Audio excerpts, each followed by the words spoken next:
It's moving ever so slowly.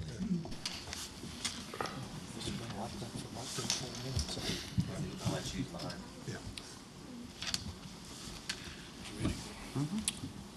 All righty, we will call the special call meeting of the Davie County Commissioners to order. At this time, Mr. Ruffin has some introductory comments he would like to make. Thank you, Mr. Chairman. Tonight, you will adopt, hopefully, the CIP, and if you'll recall, back in January, we presented that. Staff would open that up every 2 years and process changes in projects, new projects to bring to you for consideration. That means in 2017, when about the time that the hospital vacates the property, now is the time for us to begin to discuss how we would repurpose that facility. What we would hope at the end of the day that we would get some consensus from you for staff to move forward to begin to prepare a plan that maybe could be considered 2 years down the road. Now, Dr. Ritling has something more immediate that I don't think anyone's going to have a problem with. But you're going to hear some information from Chris Knuckles, the latter part of the meeting, about the asbestos analysis in the building, and in between Dr. Ritling and Chris, Suzanne Wright talked to you a little bit about public health's interest in the property. So with that, Mr. Chairman, we're ready to get started. I think you have until about 5:15, probably, for time for dinner and getting ready for your 6 p.m. meeting. Okay. All right. At this point, we will turn it over to Dr. Ritling and see what she has to share with us. Thank you, gentlemen. Thank you for having me this afternoon. Good to see you all again. And Mr. Ruffin, thank you for all your preparation for this meeting today. So let me share with you first a little historical information so that we have everything in context. This conversation about repurposing of the hospital actually started in 2011. And at that time, the conversations about the new facility that was going to appear in Davie County by the hospital sort of raised an interest about what was going to happen with the current hospital. And one of the interests we had at the college was to look at the expansion of allied health programs in Davie County.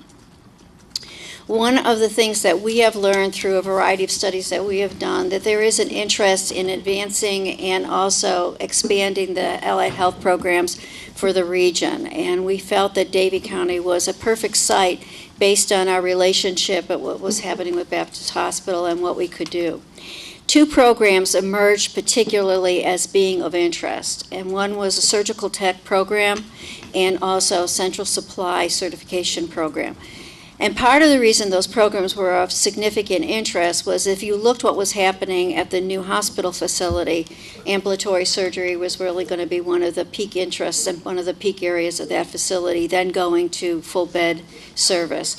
And we also had data and information that was shared with us that this was one of those career opportunities that really would provide folks in this area not only a wonderful job in the allied health area, but also stability and probably keep folks here. And that's really what we want to do. We want to make sure that we provide jobs that would keep people in our region and also provide the services to our community.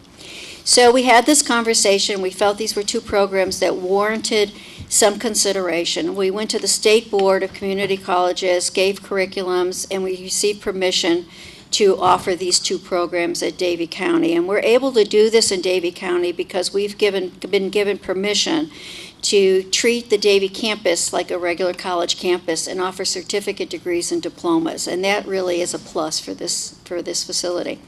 So we went to the hospital and we did a little scouting. And in the process of doing that, we identified an area that truly would work as a natural lab. Would give us an opportunity to go in there, run the two programs in the current facility, and not have to build another laboratory or building to do the programs. It was a wonderful way of repurposing something that was naturally there, and it was a natural lab.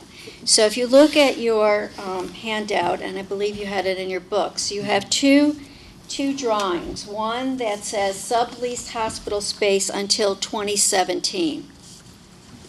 And you'll see that in the corner, it's marked OR and adjacent facilities that are there next door. we would use those OR facility that currently is there with some minor modifications to start the surgical tech program and the central supply certification program this coming fall. We would do some minor things in that facility. It needs a little painting, some lighting improvement for the teaching environment, and of course, the equipment that we're going to need to run the program. From what we have listed on the lease, it is 10,753 square feet, and we would use 35 parking spots in the back for the students and the faculty for that facility.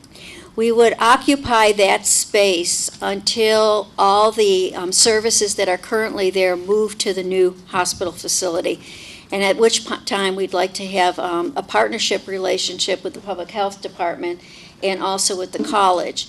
We've been in conversations with the Public Health Department since 2011 about the use of that space.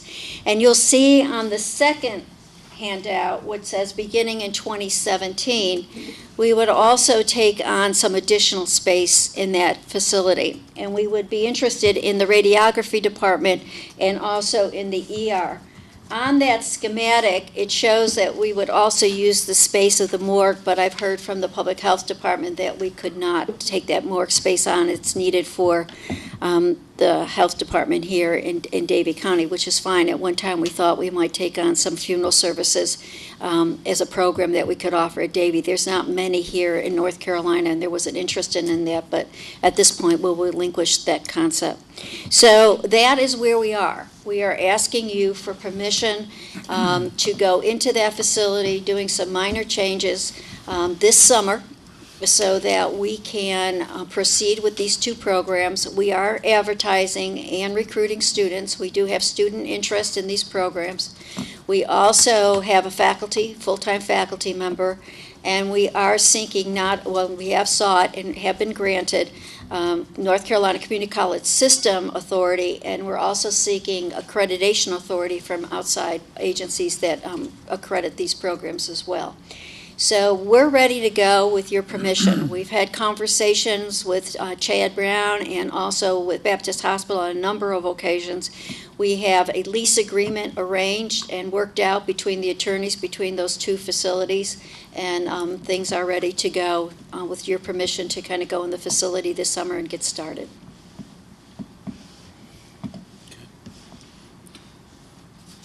So, Dr. Ridley, immediately the OR space is really what we're talking about. The OR space and that area next to it are what we're seeking at this point. The area next to it that is redlined or mentioned beds? It's the red line. The bed area would happen in 2017. The red line area would go to the health department, and we would move up into where the beds are. We just need space that's adjacent to that OR so that we can do instruction and theory so you do instruction and then you go and do the practice, and you do instruction and then you do practice. And the lease with the hospital, the sublease that they have, is that for the red line? Yes, it's for Okay, the and red then- line area up until 2017. And then at that point, then the relationship Right. would be with you. Got it. Okay. I'd be happy to answer any questions. We're very excited about this. We see this as a really wonderful opportunity for the community and wonderful career opportunity for our citizens. Dr. Ridley, what surgical tech? What was the other program? Central Supply Central Supply. Certification. I mean, to put it in simple terms, and Janine Woody's with me if she wants to add anything, and Rusty Hahn, our physical plant manager and vice president for administration, is here. But let me put it in simple terms. Someone has to make those trays for the physician in the OR. And those trays have to be very specific. They have to be well done, obviously. And they also have to follow a certain protocol. And today, in the past, someone could be trained to kind of do that without a certification. Today, they have to have certification. And so we're going to offer that program. And we'll get a number of even current OR personnel coming back because everybody has to be certified in that program. I think it's by 2016. So even if you're doing that job in a hospital today, you will have to be certified by 2016 to do that job. And have you all did demographic work to maybe kind of indicate how many students you think would be in the program? It may be in our packet, but. Yeah, well, we had to do that in order to get a permission from Right. the state of North Carolina. So when you do a new program development for the community college system in North Carolina, there's a whole procedure. They just don't allow you to run a program. You really have to show demographics that you're going to draw from your region, and that you will have students for the program, that you'll meet all the qualifications, that you'll have a qualified faculty member for accreditation purposes. So yes, we've met all that. I can also give you another interesting fact. We just did an EDA grant, which is an economic development grant for $2 million that was just granted to us by the federal government to do an allied health building in Davidson. But we also had to do regional demographic information for that. There's 6,100 allied health jobs in these two counties and in the surrounding area over the next 10 years. That's amazing. So we really do see that the allied health component is one of the economic drivers for both Davidson and Davies counties. What would a graduate, what kind of salary range would? For a surgical tech, depends on what facility and what specialty, but probably entering in, I'd say anywhere around 24 to. Around 30. You said each program was going to have roughly a cohort of 15. Yeah, about a cohort of 15. Speaking of the numbers, don't you have the VA hospital coming in over in Kernersville in the next, few years? I don't know about the Kernersville facility. That would be Forsyth. It's in, I realize it's in Yeah. Forsyth County, but I think the VA is planning on building a hospital over there. Yeah. I mean, if you, we were at a meeting just the other day with Mr. Brown, and he's so short, our techs, he's down to 2, and he needs a whole bunch.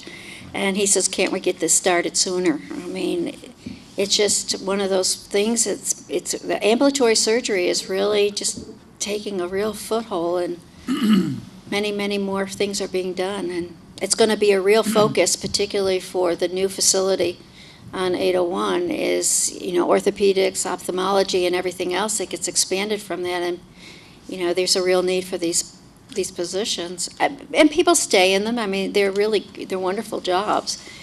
So I think it could, we'll see. I'm optimistic.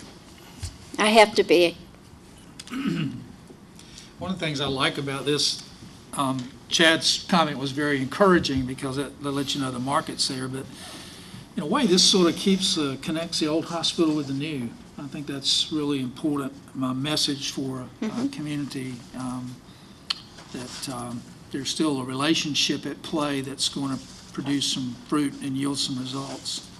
Well, I think it's a very futuristic kind of thinking, is that we don't want any building to go dark if, in fact, there's an opportunity to use it or repurpose it in another way. Does that mean that there has to be some renovations that need to be done and can be really quality and be used purposefully? I think so.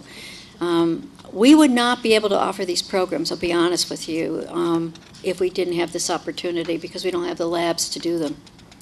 And you need the labs. Is all equipment in the OR rooms out there that you will need, or will you need additional equipment? We're actually put in a request. We have it's about $295,000 worth of equipment that we're going to need.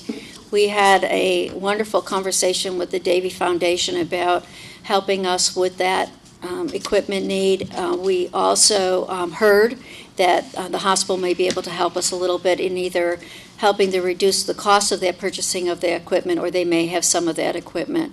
But yeah, it's a start-up. But to think that it's just going to be $295,000 in equipment today and it's not going to change 2 years from now or 3 years from now, because technology is moving just so quickly that we also want to make sure our students have the right and the most current thing to work on. But as a startup, that's where the dollar amount is. Just to clarify, that meeting was with the Davie County Hospital Foundation, Hospital. not the community foundation. Yeah. Just for the Two record. foundations, Yeah. I know. I'm sorry.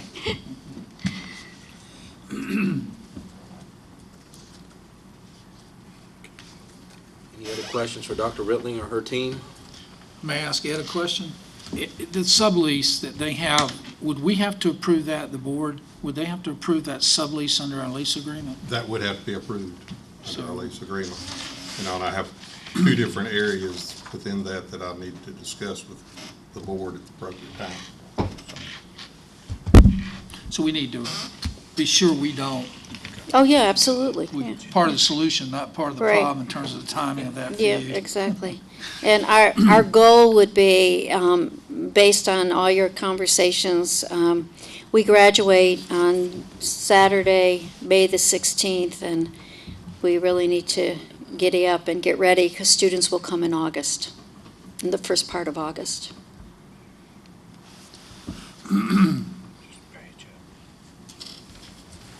So, Ed, how long would it take for us to address your concerns and get this thing turned around?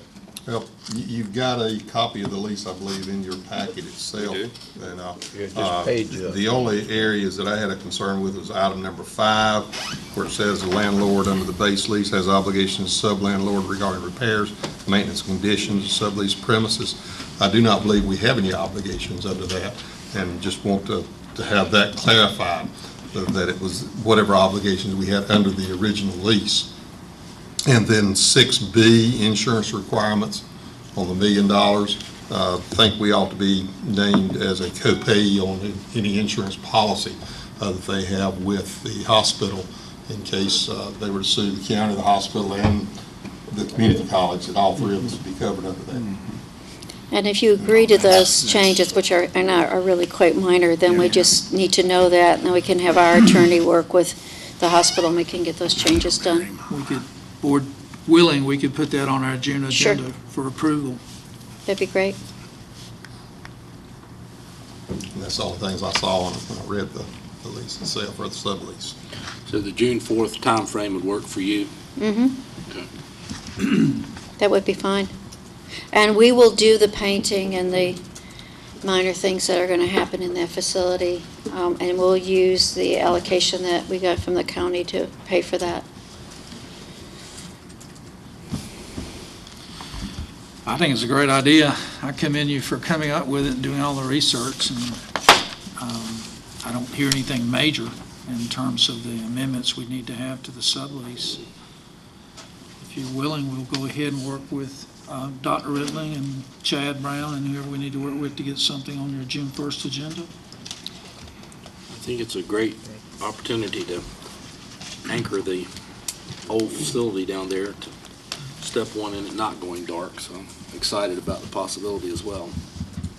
Well, we thank you for your interest, and we look forward to having you all come to the ribbon cutting and opening and show you all how it works. When does your board meet again? Our board meets again in June.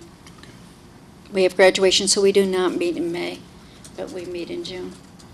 Mr. Chairman, members of the board, I would assume that McLean Wallace with Wake Forest Baptist Hospital, and then also Brinkley Walsh. That's correct. Okay. So I can contact them. Thank you. Thank you. Thank you all very much. Thank you. Thank you.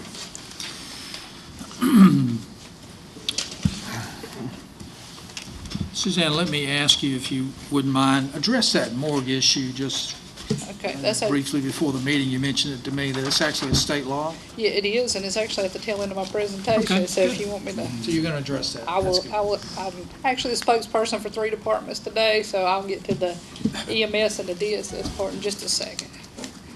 Let me, Now, all we have for you is the diagram. Actually, we just replicated the one that Dr. Ridley provided because it's really, other than what was already delineated by her, the remaining space is what you're addressing. correct, correct.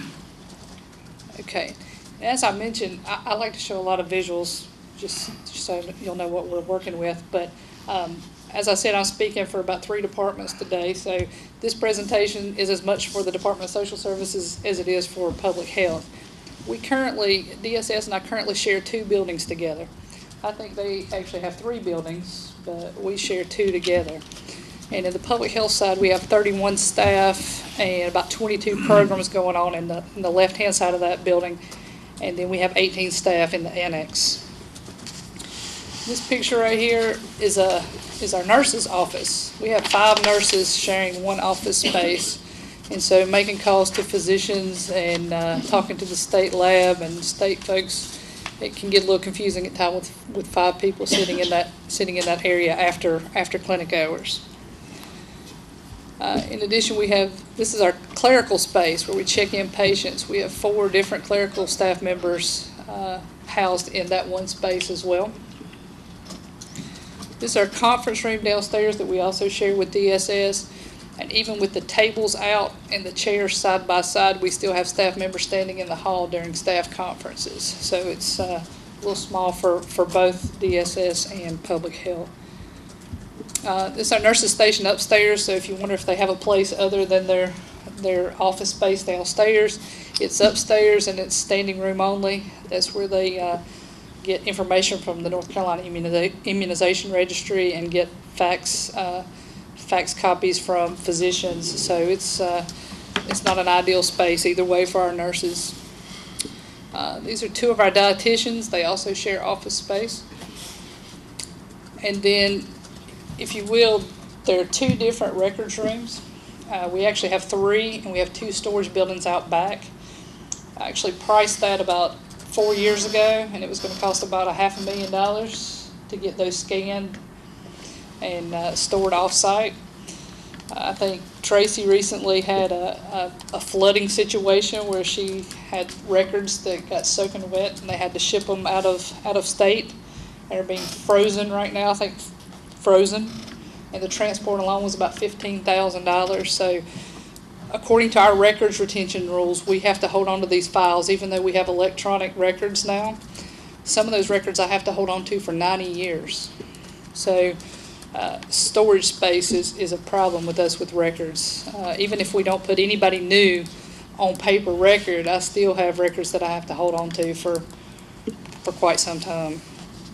So with that, basically all my needs are spatial. Just to have enough adequate office space, adequate meeting space, parking when all DSS staff is in-house and all of our staff is in-house. It's about hard for the public to find anywhere to park around our building, especially for environmental health. Coming in the backside, there's hardly any parking space there. We've talked with Mr. Ruffin about a occupational health and an employee health program, and so we'd need some extra space to do that. Actually budgeted fixing the space that we have, and it's going to be quite costly to fix the space that we have currently in the health department, but this would allow us the space. And then with the morgue, I'm speaking on behalf of Brian Bird at EMS and Tracy. The county must provide or contract for an appropriate facility for our medical examiner to examine bodies. The new hospital does not have a morgue. It has a cooler, so there's no place for an examination. So Brian as a medical examiner, has to do the examination across the road at the hospital, and then if need be, he can ship it to Bermuda Run for cold storage. But even if we contracted with Wake Forest in Forsyth County, they still have a holding day that we have to hold them in the county for up to 3 days. So I think we're all in agreement with keeping the morgue piece, but I just want to let you know that there are some legal reasons why we can't do away with it at this point. And then Tracy is responsible for any unclaimed body after 10 days, so I'm sure she doesn't want them if they haven't been in some type of storage for that long. But anyway. Is there any special equipment in that morgue? Could you move it somewhere, or is it a big deal? I'm not actually sure. I've not been in the morgue across the road because it was occupied. The space was occupied, so I've not been in it. But Brian could tell you more about that because he uses it. Matter of fact, he used it this week. So I don't know about transferring the equipment anywhere, but the hospital doesn't have any plans to put a true morgue in, according to what Brian told me earlier. He said he's spoken with Chad Brown, and they have no plans to grow the morgue that they currently have, or the refrigeration unit that they currently have. But there is a requirement that you have a morgue in the county. Or a facility. I can contract with a facility, but I don't know of any that we have other than this one. Suzanne, where in the floor plan is the morgue? It is, let me go back. If you, let's see, if you It's see at up the there by top. side ER, Go back to Dr. It's the Ridley. top Gotcha. left. Oh, yeah. See it, Dan? I see it now. yeah, I outlined it on ours. Gotcha. Yeah, So- top left of that color. So the box. access point will be the only issue, I think, that you'll need to work out with EMS. So as but- I look at the diagram, that's a hallway between the morgue and the piece that Dr. Ridley would have, and there's a separate entrance. Correct, So it correct. could be secured in a way that would work for both. And how much square footage are you talking about using? Well, we currently, I just spoke with Chris, the health department currently has between 10 and 12,000 square feet. I think there's 60,000 square feet in the hospital. I'm not sure how much you need, but anything greater than 12,000 would be fantastic for us. Probably 25 to 30 would be great. One of the things with this is, gives us an opportunity, if we bring someone in, to really think about how we could rescale that area. There's some areas where you can nest conference rooms for confidentiality. You can have open areas where people can have workspace and then have a nest of conference rooms if they need to take an application or speak to someone confidentially. So I don't know what moving walls and things like that, what we would do if we get your blessings today is in the next year or so is secure some professional assistance and sort of look at how we might reorganize that space in a way that works for public health, works for Dr. Ridley and her people, and then bring something back to you and before the capital plan comes in 2 years, but bring some ideas back to you and sort of get some direction. We'd have some cost estimates then as well. I have one brief question, and Dr. Ridley, I know your report is over. Have you all looked at this? Did you all have any vision of any potential use for this other than what you've indicated in these two ends? None. Okay. All right. We see partnering, I mean, obviously the programs that we offer at the college will only get enhanced by having a relationship with the health department. I understand. We have our programs, Yeah. but as far as new programs, I mean, we would probably offer some new programs once we got that ER and rad space. You would see other allied health programs, but the way they're set up and what their intent was and how they are affords us an opportunity far more than we could. So you just don't, any of this space, I'm looking at the gold bordered space on one of the hand, you've looked at that and there's nothing you guys need. Okay. Any other questions? So your request is a general request. General- Anything general. greater than 12,000 feet, you're all ears. So- Would help, public health and DSS both. Anything greater than 12,000. Okay.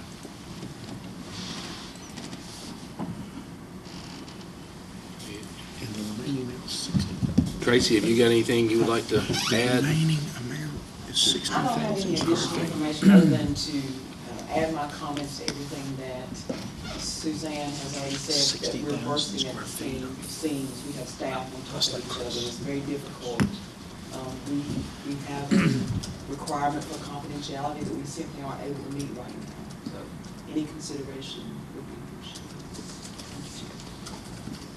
I do have a question. This is a curiosity question, but the 90-year retention rule, I mean, That's for tuberculosis patients. okay. But we have a 29-year retention rule for child health patients too.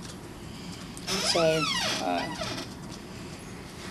the 90-year mark wouldn't be that many charts, because there are not that many TB patients in Davie County, but it's still 90 years for TB patients. And Suzanne, you said the remaining, and again, I'm looking at the gold border versus the blue, and the handwritten is 61,000 square feet. Well, I Chris, think is in talking that to Chris, he said 60,000 for the whole thing. total? Right. Okay. So the amount we're looking at outside of the community college's needs is how much? I'm not sure how much Dr. Ridlin is going to be leasing, but if I had to venture a guess at this point, there would probably be 30 to 40,000 square feet available Okay. I think there, outside of Davis Community College. we'd bring some kind of phased, plan to you. We don't need all that space in 2017 renovated. We may bring something that meets their needs and then reserve some for future use as the need becomes available. What we just need to do is get the right kind of professional expertise to help us look at the space and how to evaluate what we need immediately and what we need midterm, and see if we can put a plan together and what that would cost. I think bad thing is Chris has got a little bad news about that cost, given the asbestos in the building. So he's ready to tell you a little bit more about that. This lease says 10,753 square feet. College. Phase one. Right. But that's not the ER or the radiography. That's correct. Right. That's the red line, inside the red line. That's correct. Yeah. Anything else for Suzanne? That's right. Thank you. Thank you. Dr. Ridley, you may have said this, but how many square feet once you get 2017? Phase I two? don't know the exact square feet of that ER and OR, but that area. Maybe double what you had I initially? would say probably double. It looks like it's little. Looks like it to me. Yeah, close.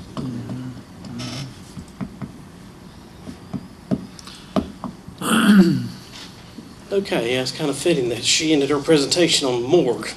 Now I have to follow that. What I wanted to talk to you this afternoon about is, as Mr. Ruffin alluded to, are some of the challenges and things that we're going to face as we look at repurposing the hospital. But to give you a little bit of background, because obviously this entire facility was not built originally, but the blue highlighted area in this aerial photo shows the original layout of the building back in 1956, give or take a time frame there. There was an addition done in 1962, highlighted there in purple, and then the final phase of construction in the Davie County Hospital in 1972 were in multiple areas of the complex. So giving us a total of roughly 60,000 square feet. So as you can imagine, over the years, construction materials, construction practices changed considerably during that time frame. So we've got a lot to work with as far as multifaceted different levels of construction practices and materials. There are several issues that we've got to look at. Obviously, the age of the facility. We've got parts of the building that are anywhere from 60 years old down to 40 years old, so we are dealing with an aged facility. We've also got to look at the construction materials used, as we've alluded to, with asbestos, and we'll talk about that a little bit more in depth as we go forward. And then, of course, the physical needs of the health department, and, of course, with partnering with Davis Community College, what their needs are as well, how we make this building fit everyone's needs as well. So to start with, looking at the age of the facility, the last known major renovations were done back in the late 70s, early 80s. That's as much information that I've been able to find. Some minor things have been done over the years, HVAC changeouts and things like that throughout the facility, but major renovations occurred that far back. So we are dealing with a facility that, when you go in it, looks like it's been there since the 70s or 80s without much work being done to it. We did install a new roof somewhere between 10 and 15 years ago, so it's pretty close to half-life already for that type of roof system. So that is something we are going to have to look at and address as we get into the renovations of this building. And then, of course, just the overall challenges that occur when you're dealing with a building that is 60 years old. To meet the current needs of technology, energy, design, and of course the needs of each of the groups that are looking to move into this facility. This facility was designed to be a hospital. Now we're looking at turning it into a business, which fortunately from a code standpoint is good. It's easier to go backwards than forwards with going from a business to an institutional occupancy. So the requirements won't be as stringent, but because of the age of facility and the last renovations were done, we're still going to have to do quite a bit of extensive work to the facility. As I mentioned, asbestos. is a major contributor in construction materials, especially during the time frame in which this facility was constructed in the 50s, 60s, and 70s. But it was a popular ingredient in building materials. Very inexpensive, very good foundational building of building materials. It is still in use, believe it or not, but it's very rare in a very controlled environment. And obviously there is some distinction between more dangerous and less dangerous asbestos levels. But in 1973, the EPA first started to regulate ACMs, which is just short for asbestos-containing materials. I'm not going to get into all those regulations. We'd be here all night. But they did make a distinction between a low hazard and a high hazard asbestos-containing material. They're defined by two different categories, either non-friable or friable, the friable being the more dangerous. So if you look at them just real briefly, non-friable, as I mentioned, is less dangerous. It is not likely to be released, or the asbestos fiber is not likely to be released if left undisturbed. The material generally contains more than 1% of asbestos, so as you can see, it doesn't take a lot to be considered a hazard. But it's generally not able to be crumbled, pulverized, or reduced to powder by hand pressure when dry. So in other words, if I picked up a piece of floor tile, it's not as easy for me to take that tile and crush it in my hand and release those fibers in the air. So that is just one category.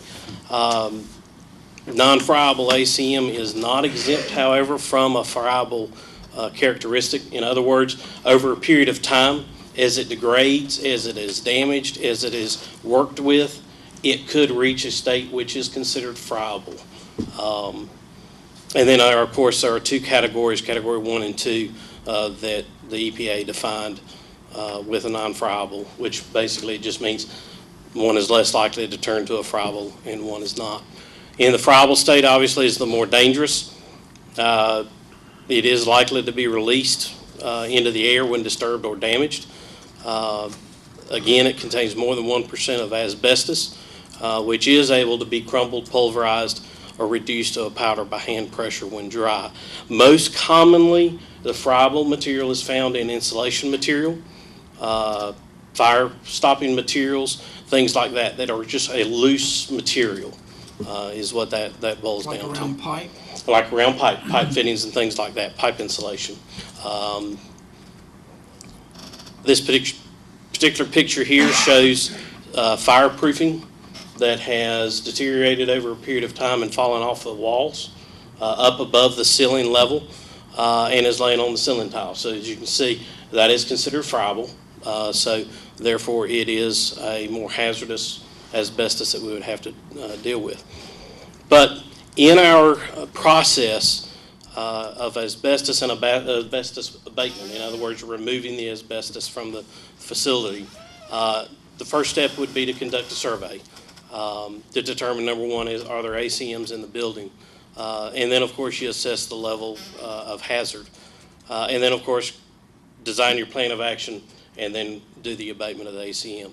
I will say that Wake Forest Baptist Health commissioned a survey in October of 2013 to do a survey of the occupied areas of the building, in other words, the main levels of the building, to determine just what the ACM levels were within the occupied areas. We followed that up with a survey covering the remainder portion of the buildings, the unoccupied areas, the crawl spaces, the attics, the mechanical rooms, and things like that in July of 2014.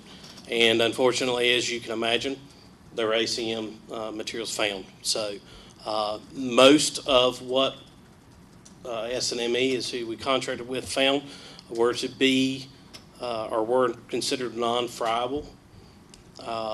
Any of the friable materials were found in unoccupied areas or above ceilings out of the occupied spaces. So that is good news. And any of the, with the exception of the fire stopping material, everything was in relatively good condition. There was no damage that we found or they found in this, so that is good news as well. All right, so what does this mean? Any work that would disturb the ACM or asbestos-containing material requires a certified person to remove the material first. So if my maintenance person went into that building and needed to pull up a floor tile and it has asbestos in it, he could not do it. We would have to hire an abatement company to come in and remove that tile. They clear it, and then our folks can come in and replace it. So it is an extensive process. Not just anybody can do it, and unfortunately, it is costly. Of course, the more you remove at one time, where there's one trip or a few trips for the asbestos abatement companies to come in, the less expensive it is. If they have to make multiple trips, or if they have to enter a building that is occupied, the work is more extensive. The coverage is more extensive. Of course, the testing for air quality and things like that, as they're removing the material, is more extensive as well. So an unoccupied building would be optimum for removal of that asbestos. All right, areas that we need to address, obviously, are floor tile and the mastic. So even the glue that the floor tile was put down with has asbestos in it. Our fireproofing, which I showed you that picture earlier. Pipe insulation, window glazing compound, and then some sheetrock or gypsum boards and joint compound, believe it or not, have asbestos material in them. So as you can see, the list is extensive. As it being a large facility, you can imagine there's a lot of products within that building that have the asbestos in it. You should have in your agenda packet a rough estimate from our abatement company that we use generally when we have occurrences where we need them to come in and remove asbestos. Unoccupied, it would run roughly around $450,000 to remove all the asbestos material within the building. If that building were to remain occupied during the process of which they remove that, it could push up over $500,000. And of course, please keep in mind, these are areas of which we can see, we can get to and access. There could be some additional materials that are hidden behind walls and things like that, and until it's exposed, we do not know. So that price is, in my opinion, a baseline price at this point. And of course, if we're talking 2 years down the road, pricing changes. So at this point, this is just to give you a rough idea and a gauge to go on as we move forward. Other things that we need to consider as we move forward beyond the asbestos abatement would be obviously to replace any of the materials that we remove, from floor tile to windows to ceiling tiles and things like that. There are going to have to be some HVAC upgrades and replacements that have to be made, not only because of the age of the equipment, but also code will dictate that based on ventilation needs and things like that. Electrical modifications will have to be made. As you can imagine, a 60-year-old building, the electrical system has some age on it, so there are things that we'll have to upgrade. And of course, with the energy code and the requirements for our fluorescent lighting being mandated down the line, all of our lighting will have to be upgraded throughout the building. ADA upgrades, that building is not in compliance with current ADA requirements, and because of the work that we would look to have to do for this building, we would have to come in full compliance with the American Disabilities Act. So we would have to look at that as well. Again, as mentioned earlier, the roof is getting to half-life, so that is something that we need to at least look at and see where we are on that, but not necessarily a necessity. Of course, technology upgrades would be something we would have to look at as well. The parking lot and driveway are in need of some work throughout as well. And then one of the things, although it will not be required because we will be moving to a business occupancy, one of the things that I will stress and really push for is to put in a fire alarm system and a sprinkler system throughout that entire building. Given the age of the building, construction of the building, I think it would only make sense for us to make those upgrades and changes for our life safety as well. And then, of course, with any kind of change of occupancy, comes code compliance, and I've kind of alluded to that as we've kind of talked through. So energy code is going to dictate a lot. The building code will dictate a lot as well. But fortunately, we do have the fact that we'd be going from a hospital occupancy down to a business occupancy. So it won't be devastating, but we will have to make some changes given the scope and the work that we would have to do for that. So with that, I'll be glad to answer any questions. Has anyone looked at the changes that need to be done? Has Meadwell or his group looked at anything or give you any idea how much it costs? Well, Andrew only does planning and zoning. He does not have anything to do with building construction. So from his standpoint, he would look at parking lot, landscaping, and things like I was that. talking about bringing it up to code. But- You know, has anyone looked at that number yet? No, sir. No, That sir. would We be are our very next much in the step. preliminary stages of this.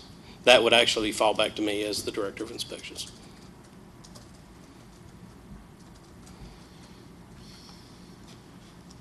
The items you've identified here, Mr. Knuckles, is not what Dr. Ritland is asking for.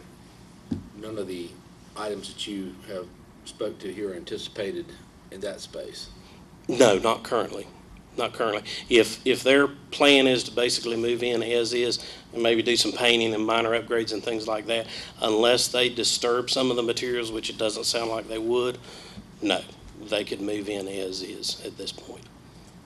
So you're talking about issues that would arise when we do major renovations with the Health Department and Department of Social Services? That is correct. And any modifications that Davis Community College may need in their additional space that they would ask for. And at this point, those conversations have not occurred as of yet. So, yes, some of this would be worst case. However, this would be the time to do it and get it to the point where the building would not have to have those major upgrades done after folks have moved in. When you say before folks have moved in, you mean before the Health Department of Social Services move in, right? That would be correct. However, you know, it will have some challenges with the community college already occupying a portion of that building, especially with asbestos abatement. We would have to contain and seal those areas at which would not go into the areas at which Davis Community College were in. The only concern there would be heating and cooling. If their heating and cooling systems in their areas spill over into the areas that we are renovating, that could create some issues. But to your knowledge, these two areas that are anticipated to be for the community college would not require any asbestos abatement at this time. Well, as long as they are not doing any major renovations, that is correct. And you don't plan to do any major renovations? We have not really looked at the OR and the ER and the radiography department in an extensive overview. But just to go with it, and folks not being in the building, we've done that on our campus when we've had to remove asbestos, and we just schedule not to have things there so that you can do the whole building. I mean, Sure. It shouldn't stop. We can surely schedule our courses and when we're going to offer the programs. In most Absolutely. cases, you can kind of say this is what one phase and the second phase, and we would be in the summer phase, and our students wouldn't be there, and then you can go ahead and do it. Sure. There just have to be some careful coordination. How long will that project take? I'm just talking about the asbestos abatement now. In speaking with our abatement company, I believe what he had told me was about 4 weeks. And that would be coming in at full force, probably with their entire staff coming in, obviously, because we're dealing with a very large building. So 4 weeks would use up the 450,000, understanding the 450,000 is a baseline depending on if it's occupied or not occupied. Correct. Okay. So it's 450 if it's not occupied, 480 if it is, in the letter.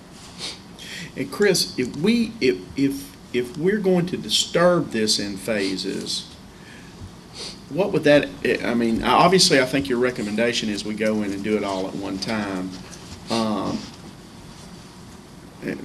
Based on your wisdom, if we're going to seal this off in phases and work in phases in terms of with the Health Department, DSS, what would that add to the cost, or is it just too untenable to try to do it? Yeah, at this in- point, I would not even want to venture a guess, but Okay.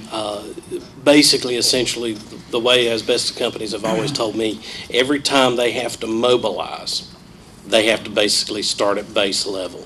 So whatever their base requirement is for coming to the job, that's what I got to start back at Okay, and charge from there. okay. What that baseline is every time they mobilize, I do not know the answer to that. And because we're talking about a pretty extensive project, I wouldn't even want to venture to guess at this point. Well, they say in their letter to you, $450,000 if they mobilize once, and multiple mobilizations would be 480, so it's Correct. gotta be $20,000 for a mobilization. You could deduce that, correct. And in there, he did not tell how many mobilizations that would cover. Chris, have we checked into whether any grant money would be available? This is an environmental kind of issue that would, keep an older building in commission. Have we checked whether any grant money would be available for Not that? at this point, not at this Could we point. do That that? certainly we can do that, definitely. And that's Energy United down there, not Duke Energy. I believe you are correct on Well, that. given the headquarters of Energy United, I would think it would be. I didn't know on the upgrade of the lights. Mhm. I know Duke Energy has some fairly aggressive programs. That's correct. That we could maybe get. I didn't know if Energy United had that available or not. I don't think their program is as extensive as Duke Energy, just simply because of the size of the company. But obviously, we would take advantage of every possible means for credits and things like that. And one of the things I know we were looking at in our lighting upgrades in the next year's budget, we would be getting a $40 credit back from Duke Energy for every LED light fixture that we install. Now granted, the LED light fixtures are close to $200, but we would get a $40 return on that. So we would look at every possible credit that we could get.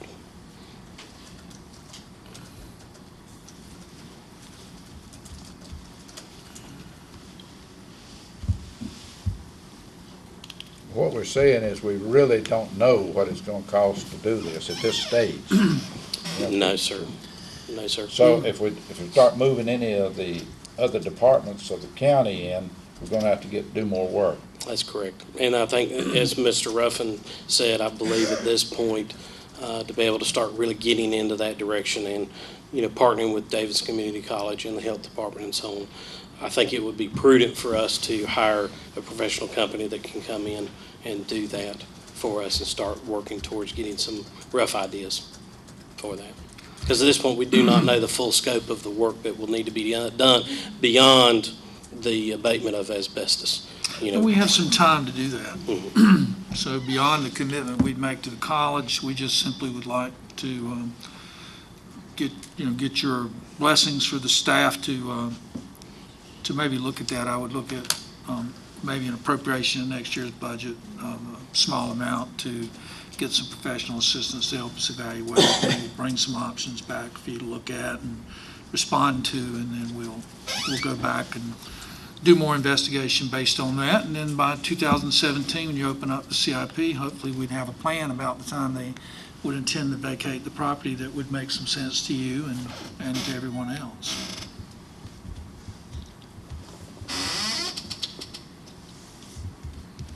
Okay, well, if we have some time, I think it's next year issue. We continue to look at it, but we wait till next year to quantify, I guess, where we are. Would you anticipate doing that through an RFQ, or is it going to be enough professional assistance that we would need to do an RFQ? Or you got somebody in mind to help you with that? I would probably prefer to put it out as an RFQ, just simply to make sure that we hire the right firm that has the most expertise with these type of facilities and the extensive work that would need to be done, especially on the asbestos side. So I think regardless of the dollar amount, I'd probably put an RFQ out just to make sure we got the right firm. And I know the college, from time to time, I'd love to get some ideas from them about who they've done business with that we could perhaps invite as well that might, because I think it's all institutional space, so getting someone with a good background in it to help us plan through it in an old building that's conscious of what asbestos remediation means, I think all of that would be qualities we'd be looking for.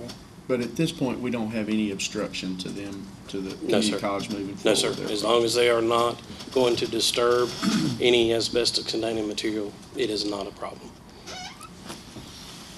Are there, you said there was 3 different construction periods down there. Are there 3 different HVAC systems, or have those been married at some point along the line? There's probably been some marriage, but we have not had control of that facility probably 20-plus years. So I'll be flat honest, the current staff we have does not have a good working knowledge of that facility. So we will have to refer back to Baptist Hospital's maintenance staff to get additional information on that. So if there have been any changes or any, as you said, marriage of units and things like that, unfortunately, we do not have that knowledge.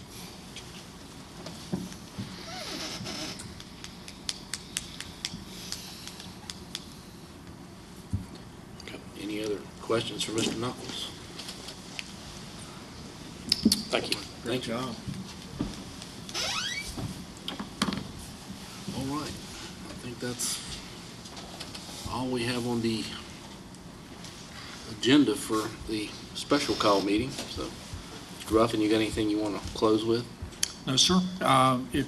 I'm assuming we have some consensus to maybe look at something in next year's budget, which we'll obviously bring back to you for discussion, but we'll work in that regard.